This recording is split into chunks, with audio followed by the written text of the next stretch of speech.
Friedrich Nietzsche, who lived from 1844 to 1900.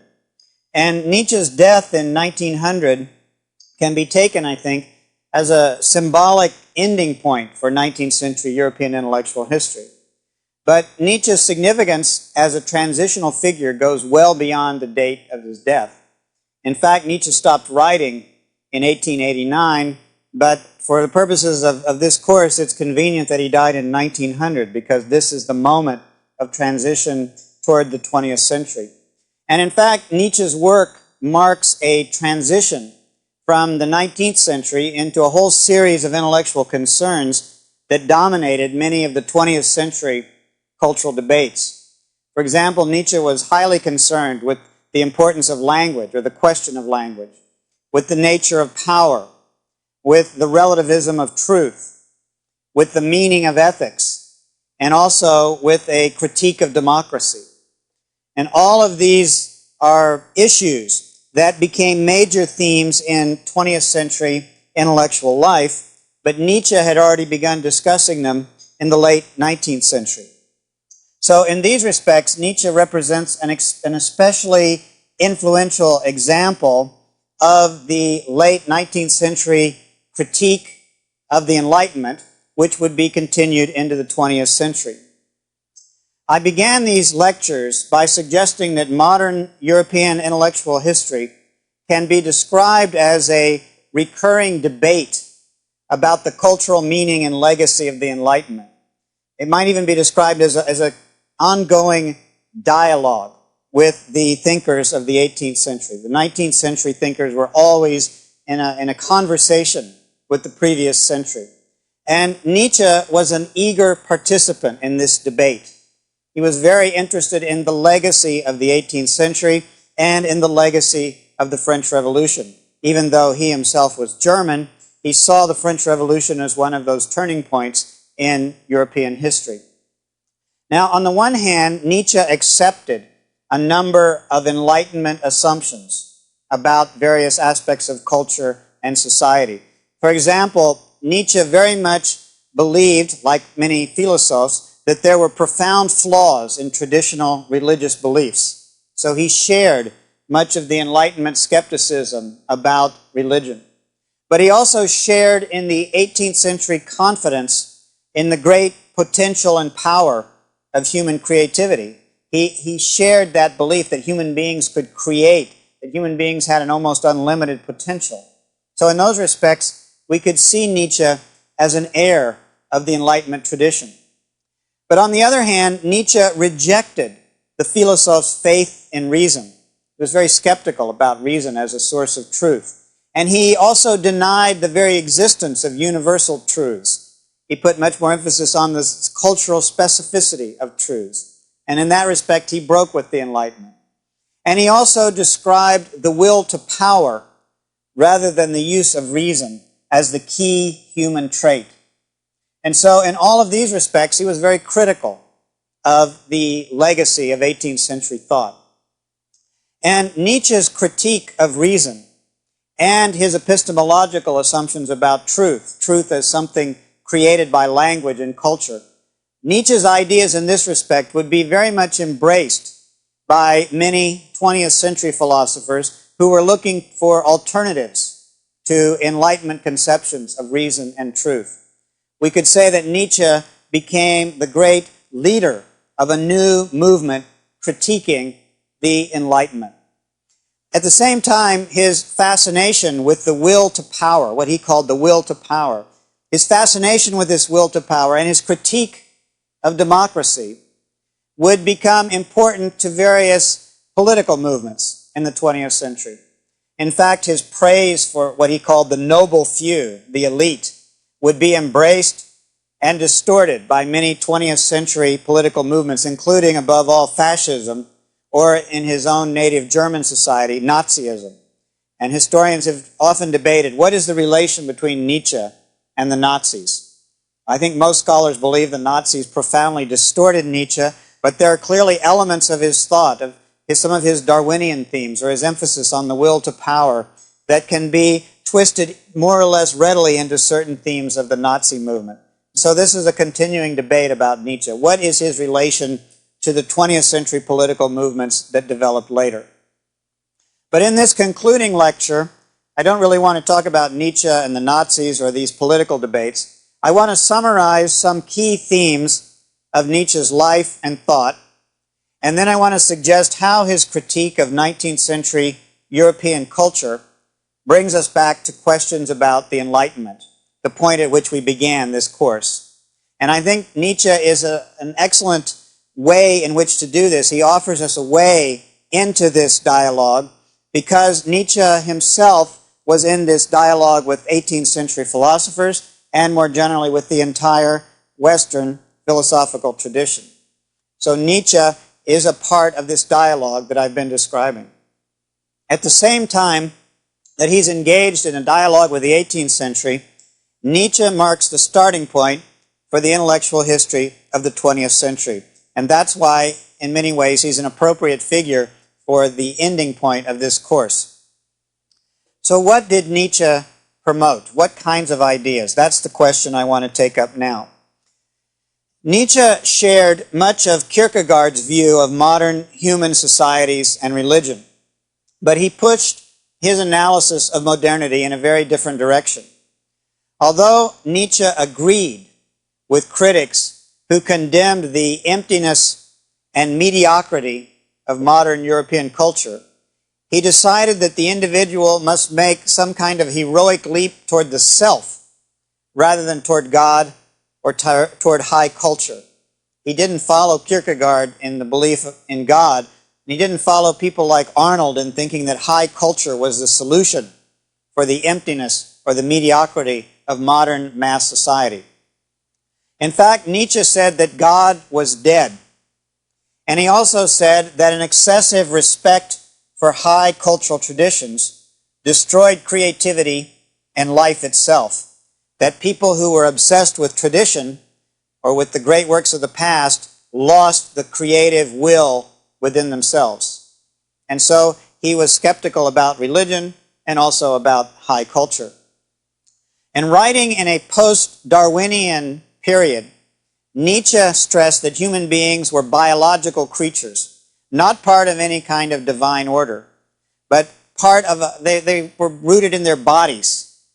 And that the human will, which comes out of the drives, out of the deep instincts of human beings, the human will is the only real force in personal and cultural life. There's no higher reality. There's no transcendent being that gives force or meaning to life. It is the human will that creates human life and human activities.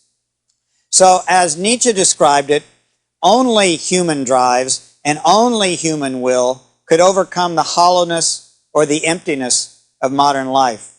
There was nowhere else to turn but to human beings themselves, because neither religion, nor traditional philosophy, nor modern democracy, nor German nationalism, or any of the other isms of the day could destroy the empty, mediocre conditions of 19th century culture. So Nietzsche was an elitist. He believed that only a few strong, lonely, new thinkers could move beyond the mediocrity of the times, the mediocrity of mass culture and mass politics. And he argued that these elite thinkers, these creative few thinkers, would have to think with a hammer.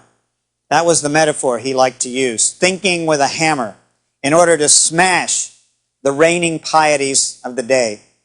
So if when we're going to think of an artwork with Nietzsche, you should think of Nietzsche holding a hammer as he faces the metaphysical and religious traditions of Western culture. Now, Nietzsche's rejection of traditional religion and morality and German nationalism was at radical odds with his own background. This is one of the great paradoxes of Nietzsche's life and thought, because he was born into an extremely pious and patriotic family. You would have thought that if his lessons had taken hold, he would have been a good, loyal German religious patriot. His father was a Lutheran minister, as in fact his mother's father was also a Lutheran minister. So he was both the son and grandson of Lutheran ministers. And young Friedrich was in fact named for Friedrich Wilhelm IV, the King of Prussia, because his father, Friedrich Nietzsche's father, was a great admirer of the King of Prussia. And so he came into this world, young Friedrich Nietzsche, as part of a patriotic religious household. But Nietzsche's father had a complete mental breakdown when young Nietzsche was only 4 years old. And then the father died.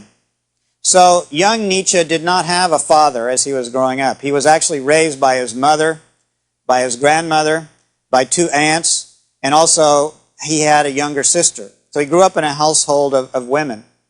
And some scholars have gone so far as to argue that this upbringing contributed to the hostility for women that appears in many of his later writings. That's a kind of a psychological explanation for why he was often misogynist in his writings. We don't know exactly what produced some of his attitudes about women, but we do know he grew up in a kind of hothouse environment without any men in the household. And Nietzsche never married. He never really lived in close relationships with women later in life, although he had some women friends and he had some close male friends. He was not a recluse until perhaps the very last years of his life before he went insane. Nietzsche studied philology and the history of ancient languages. And as a young man, he was named professor at the University of Basel in Switzerland at age 24. He was named a professor of philology and the study of languages at an incredibly early age. It was almost unprecedented that a man of that age would be given such an appointment. And he was considered a brilliant young philologist, one of the great linguistic scholars of his generation. But after he took up his position, he had constant health problems. And eventually he resigned his academic position when he was only 34 years old. So he got a very early start on his academic career, and then he had a very early retirement from his academic career. And some historians think he was infected with syphilis. This was the origin of his health problems. And when he was a young man, he was in the army for a short time, and the argument is that he visited a brothel, that he had a brief relationship with a prostitute and ended up with syphilis. But no one can prove this for sure. All that we know is that he had persistent health problems throughout his life. He had stomach problems, he had headaches, and there seems to be a recurring problem here that suggests a fundamental health issue that may have come from his young manhood. But after he resigned from the University of Basel at age 34, Nietzsche wandered for years around southern Europe. He never lived in one place after that. He lived alone, he wrote books, and he traveled. And he wrote books about the crisis in European civilization. He said that the European tradition was basically exhausted, that it had lost its intellectual and cultural vitality. And he tried to develop both a critique of that tradition and a new philosophy of heroic individual morality. And he continued to work on this until he went insane in 1889. And again, we don't know exactly why he went insane, perhaps because of syphilis, as some scholars have argued, perhaps because of physical and mental problems that struck his father. There may have been some inherited problem there. We don't know exactly what caused it, but we do know that on the last day before they took him away, he saw a man beating a horse in the street, flogging a horse in Italy, in a city in Italy, in Turin, I believe. And Nietzsche ran up and tried to embrace the horse. And he was knocked to the ground, and they came and they dragged him away. And he then was taken to a hospital. And he spent his last 11 years, more or less, in asylums. Occasionally he went to be with his mother, but most of the time he was in an asylum. And he never wrote another page. So his intellectual career ended abruptly when he was still in his 40s. But apart from the question of syphilis or an inherited physical problem, some scholars have argued that the sheer intensity of Nietzsche's philosophical struggle could have pushed him over the psychological edge.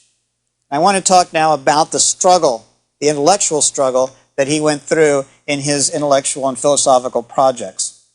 Nietzsche wanted to analyze the whole foundation of European ethics and philosophy. But he also wanted to use a writing style that would differ from other philosophical works. He didn't want to write in a systematic philosophical form or discourse. Instead, he wanted to use humor. He wanted to use aphorisms to make his points. He would write in short paragraphs, divided one after another, rather than a long flowing argument. And he once claimed that he would like to rank philosophers not on the basis of their logical arguments, but on the basis of their laughter. Or as he said, he would rank them all the way up to those capable of golden laughter.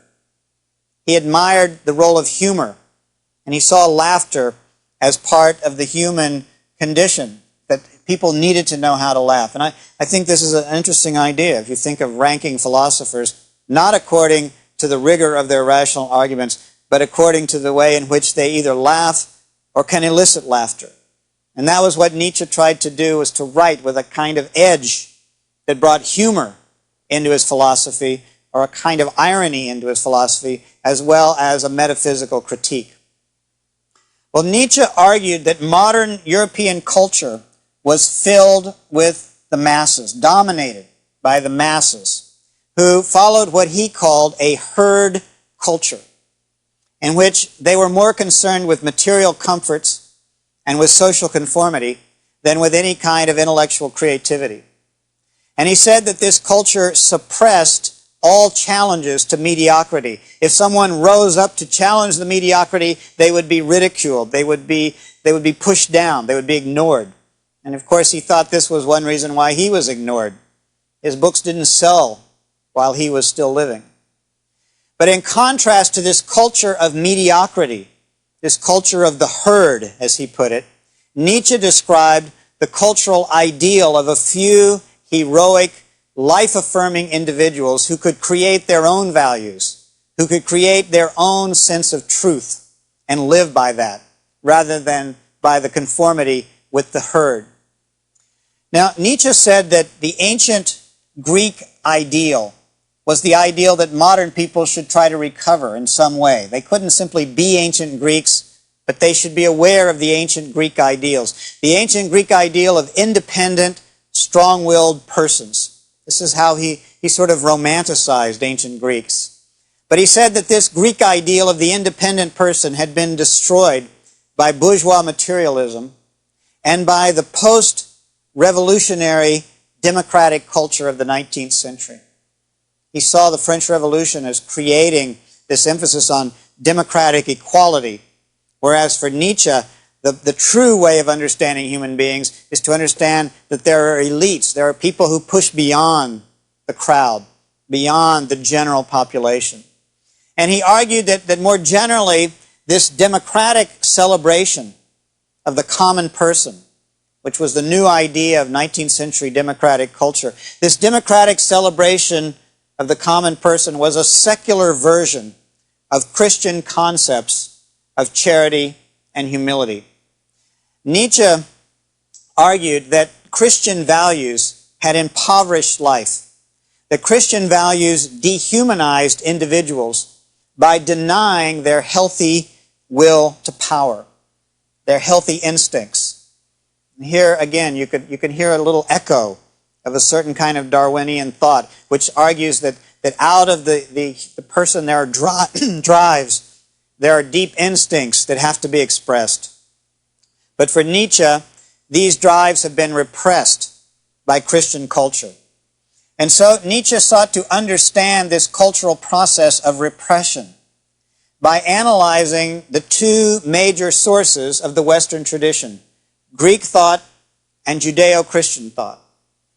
And he argued in his first book, The Birth of Tragedy, which was published in 1872, that early Greek culture had been heroic in affirming the human condition and the deep instinctual drives of human beings. That the Greeks had understood that deep life force that comes out of human beings, and they had accepted that part of life which is passionate, which Nietzsche himself called the Dionysian part of life, named for the ancient Greek god Dionysus, the god of the festival, of the carnival, of the celebration.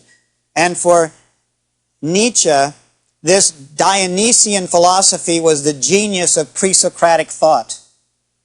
It did not depend on reason, it expressed the instincts, the drives. But as Nietzsche described it, as Socrates and then Plato developed their ideas, the instinctual side of life was repressed, and the Dionysian drives gave way to the calculating, Apollonian approach to life, Apollo, the god of reason and thought. And so European culture, which followed the Greeks, had turned to abstraction, to metaphysics, to an abstract rationality. And in making that move, Europeans had fled from the conditions of a healthy, instinctual life. They had turned their back on the healthy drives. So this was part of the mistake of the Greek philosophical tradition. And Nietzsche went on to explain this flight from human life or human drives in his later works, most notably in the book Beyond Good and Evil, published in 1886, and The Genealogy of Morals, published in 1887. And in these books, he turned to that other component of the Western tradition, Christianity.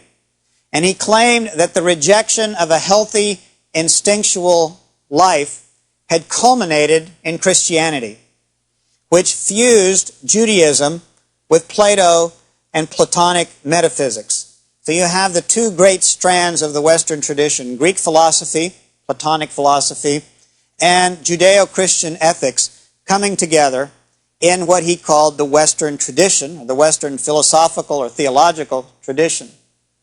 And this system, the Judeo-Christian ethical system, as Nietzsche described it, was an ethical system that favored the weak over the strong or the healthy. And according to Nietzsche, Christian philosophy's view of human instincts was anti-human or escapist. It denied what was most important about human beings. It repressed the drives. And again, the Darwinian echo that you can hear in this kind of argument. Now, actually, Nietzsche assumed that Christianity, on some level, did express a deep, healthy instinct, a kind of will to power. But he said in Christianity, the will to power was an instinct that had been distorted, because Christianity became the triumph of weak people's will to power over the strong and the noble. So Western culture had turned to God over human beings. They had turned their backs, Western thinkers had turned their backs on the body, on the human aspects of life, and embraced the transcendent, this idea of God. But in the modern world, according to Nietzsche, modern science had destroyed the classical explanations for God. The explanations that said we can see God in nature, or we can see that the world was created by God, or we can see God's will working itself out in history and in human life. And Nietzsche said, no, modern people no longer really believe that. And so, because of their science and their new forms of knowledge, they no longer really believe in God. And this is why Nietzsche said God was dead.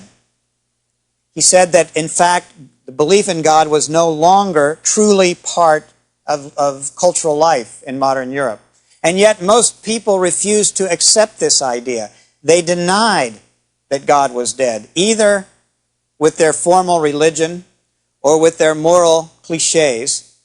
But in their daily lives, they never really acted as if they believed this. They simply repeated these pious phrases, but God was really dead for these people. So modern Europe, according to Nietzsche, had entered into an age of nihilism, because it no longer really believed in its older foundations for truth or morality. It didn't really believe in what it said it did. European culture was, in some sense, living a lie. And for Nietzsche, this was the basis of the crisis in Europe. But very few people would face this crisis directly. Instead of admitting that God was dead, the masses turned to other religions, which were very dangerous in Nietzsche's view. And these other religions, of course, were not really religions. They were things like nationalism, or mass democracy, or socialism, or liberalism, or anti-Semitism. all these isms which Nietzsche didn't like. But he said these are the ways in which people flee from the fact that they really don't believe in anything. But these ideologies of the mass culture prevented people from seeing their true situation, from seeing how sick the society had become. But Nietzsche said that in order to achieve cultural or personal health in the face of this illness, people must accept that the old truths were dying. You couldn't continue to pretend that the old traditions still worked. People had to admit that the world lacks an inherent meaning, that the world lacks God, that there is no higher meaning. And yet, when you admit that, you can see that there are still strong human beings who can heroically affirm their lives. And these few heroic people must now create a new morality. They must move beyond the categories of good and evil. They must go beyond religious truths as we have understood them. These heroic persons must define new truths for themselves. And he said that these truths are constructed out of the drives and passions of individual persons. And this search for truth is connected to the will to power. It is not transcendent. It is not universal. It comes out of the will to power. But very few people can actually face this reality.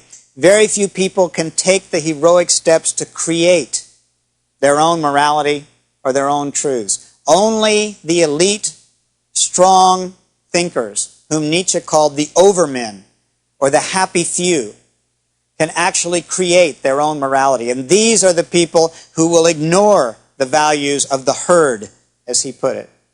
So for Nietzsche, the overman creates his own values. The overman lives heroically and ignores the ideas of the masses or the ideas of the democratic herd. This person is lonely, but this person lives honestly and strongly in a kind of heroic affirmation of pre-Socratic Greek values.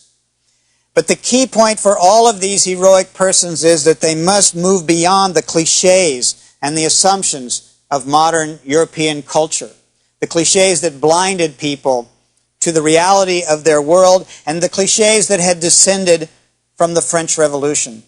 And Nietzsche wanted to move beyond the reason and the egalitarian political claims of the Enlightenment. He saw the Enlightenment and the French Revolution as a kind of secularized Christianity. And Nietzsche wanted his new thinkers to affirm life against what he saw as the culture's repression of instincts. And so in Nietzsche, we can see the themes that will emerge in 20th century psychology in thinkers like Freud.